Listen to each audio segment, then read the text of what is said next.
Konstantin Kisin is a comedian. He's the host of the YouTube show Trigonometry. He was recently invited to perform at a college in London, but the group that invited him asked that he sign a contract. Well, that's a long list. What was he supposed to joke about? Well, we've asked him to come on tonight to tell us. Mr. Kisin, thank you very much for coming on. First, is that real?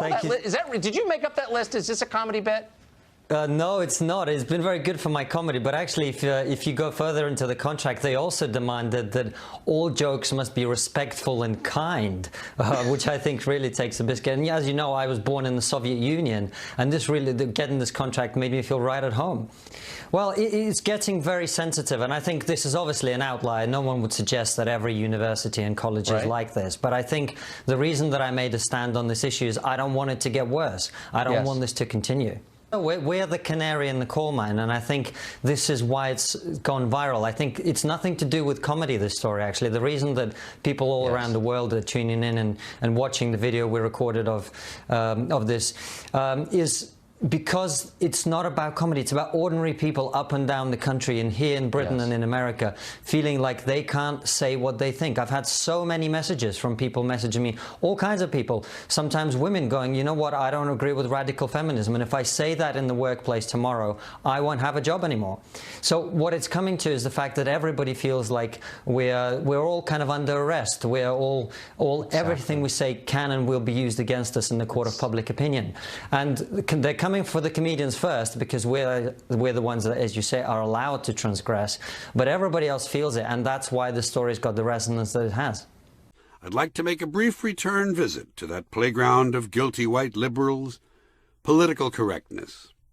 Political correctness is America's newest form of intolerance, and it's especially pernicious because it comes disguised as tolerance.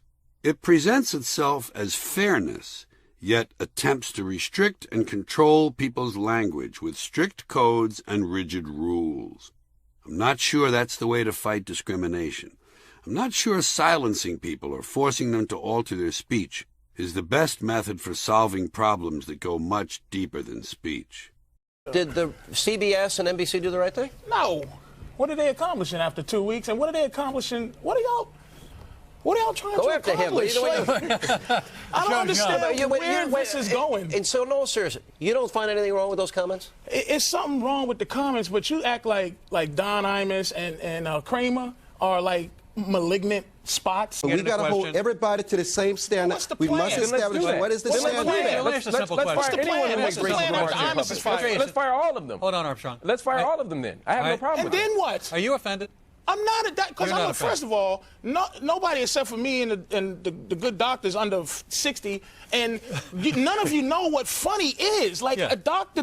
Was that fun? Was it funny what I said? To say nappy-headed hoe was it funny? Is hilarious. But in context of a comic, you should be able to explore any words you want to say. He messed up. Would it be different if a black person said it? Of course. I could say nappy-headed hoe all day. But I want to be able to call white girls straight-headed hoes anytime I feel like it. Anytime. And would you? Of course. And should you be punished for it? Of course not. Right, so I'm just saying I know funny. And I know if he had said nappy-headed athletes or nappy-headed young women, why is that okay?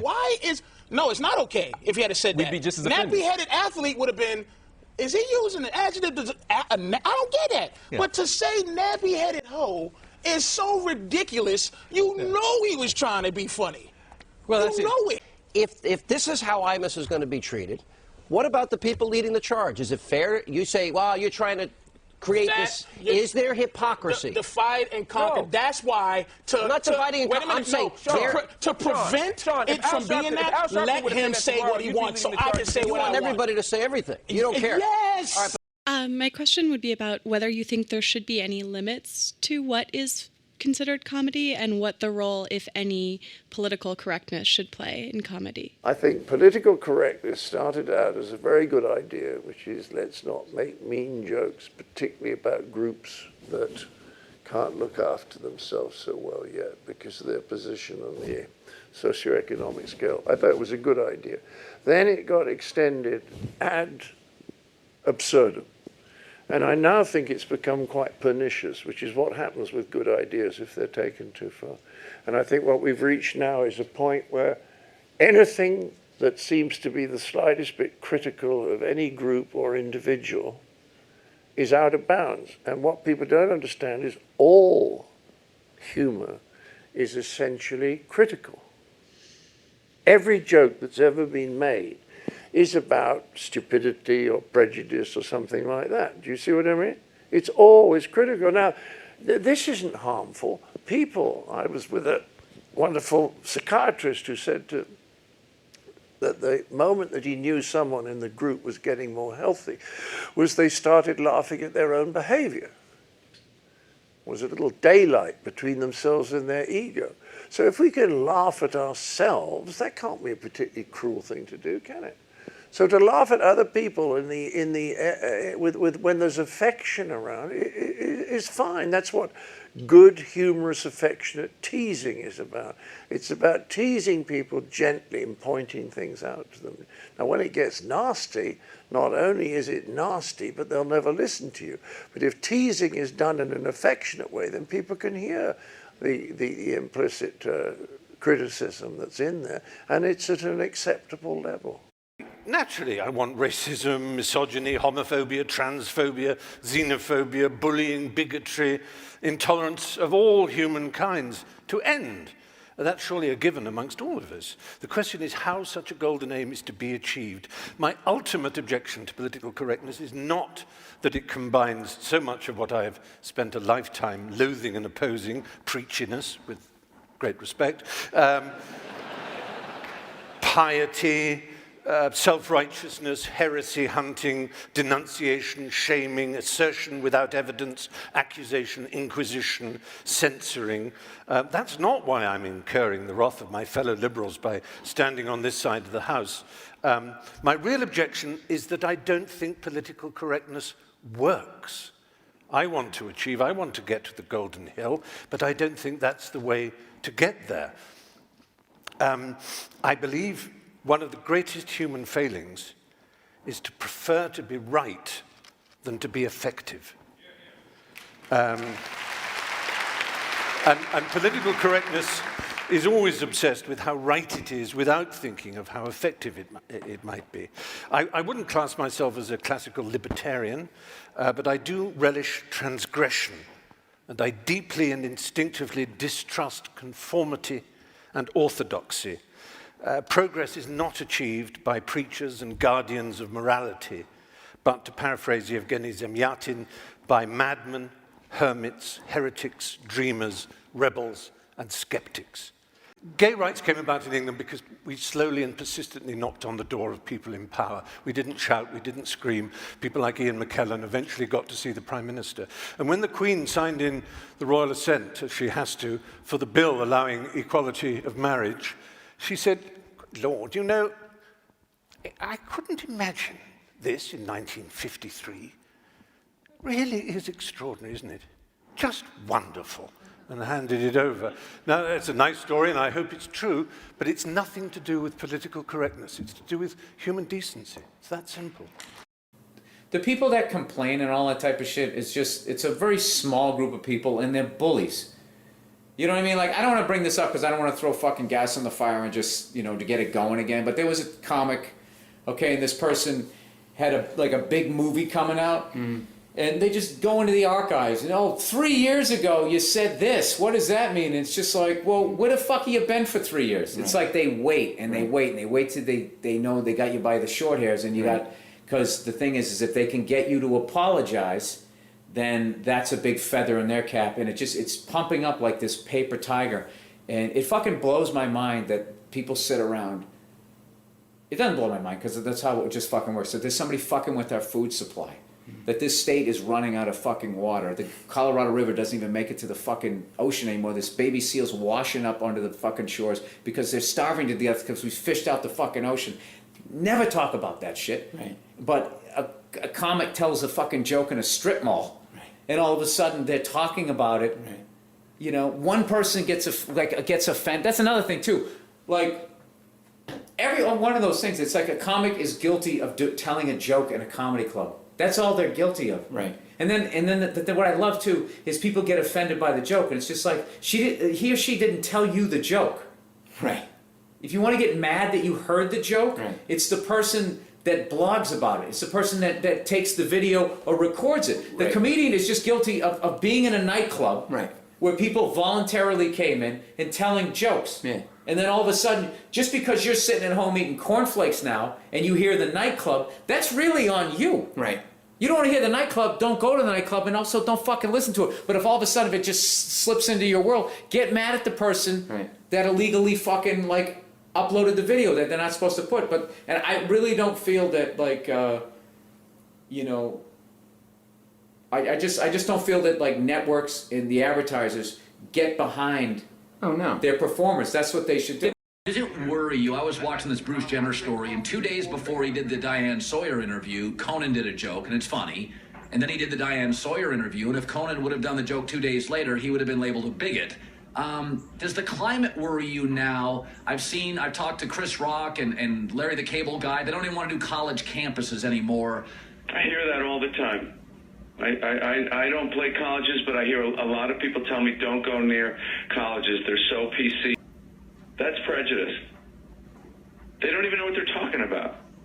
Does it hurt comedy? Yes, it does. Yes, it does. Louis C.K. went on Saturday Night Live. It was controversial. You've stayed away from controversy, but Louis does a lot of theater stuff. I wonder if it worries Louis. No. Louis' great gift is he doesn't worry. He just does his thing. If I wanted to say something, I would say it. You got to go. You know, everybody has their hot zone. You know, you got your heat map, and that's the jokes you do. For me, it's the subject. I talk about the subjects I talk about because for some reason I can make them funny. The ones I can't make funny, you don't hear. But I'm sure you saw our colleague Jerry Seinfeld this week made a statement about how colleges are too politically correct. And by the way, if Jerry Seinfeld is too politically incorrect for you, maybe you should look in the mirror. What is your thoughts on this? I appreciate Jerry, who's not necessarily thought of as an edgy comedian, sticking up for comedy as an art form. I mean, why do comedians have to water down? Comedy is medicine. It's the best medicine, laughter. You don't want it generic, you want it potent. We have a responsibility to shine a light on the darkest aspects of society. But do you think it's a generational thing? Do you think it's a liberal conservative thing? Because liberals are definitely more PC. Right. I mean, I used to fight with this audience all the time because we used to get the audience strictly from liberal sources. Right. Then we got the audience like from everywhere. And I've had a much better time the last couple of months. It's good for you. You have a great crowd. People are sensitive. Yeah. Too sensitive. Why do people have to? Comedians shouldn't have to adapt to change to PC. People that are too sensitive should become more thick-skinned. You know what it is? I once did a show for sensitive people. They wanted to become better at taking a joke. That's what was so great about roasting criminals. I was curious if they would laugh at themselves. I think that's the first step towards rehabilitation. And some of these PC police should try that. Laughing, not taking themselves so seriously, not taking everything so seriously. What is this thing where we have to scrub comics now? Comics can't have any past, any flaws. Comics are degenerates. I like a good shitbag. People just don't know how to be uncomfortable. That's all it is. It's not even about comedy. It's that everyone's taught that if you're not comfortable, you don't have to adjust how you see things. The person who did something that makes you uncomfortable has to adjust who they are and their behavior. It's never your fault that you're not comfortable. It's always someone else's fault. Right. Your discomfort is always someone else's responsibility. I guess so. That's the message. If you're uncomfortable, it ain't your fault. It's theirs. So we got to go to the audience and narrow down everything you've been through? Yeah, write down a list of shit that I can't talk about. Yeah. It doesn't make sense. Just don't come. Yeah, that'd be great. We should pass out something in the beginning, and everybody has a list of things. Or that's what I'm going to do. My next time I'm on the road, I'm going to open up and I'm going to go, all right, before we start, I would like anyone who does not want a certain subject talked about, please stand up. Yes. And discuss what subject you would not like joked about and tell me why. And describe what happened to you. Yeah, come up here, talk about what subject we shouldn't make fun of tonight. Yeah, well, that's the thing about offence, isn't it? When people say they're offended, it's that, just because you're offended, it doesn't mean you're right. you know? It's... offence is about feelings, and feelings are personal. Some people are offended by equality. So what? You know, so you can't second-guess people. If you try and please everyone, you'll please no one. With comedy as well, I think you've got to deal with taboos and contentious issues, and sometimes you deal in irony, and some people don't get that, but, you know, you can't legislate against stupidity, otherwise you'll be doing nothing. So if you're saying anything,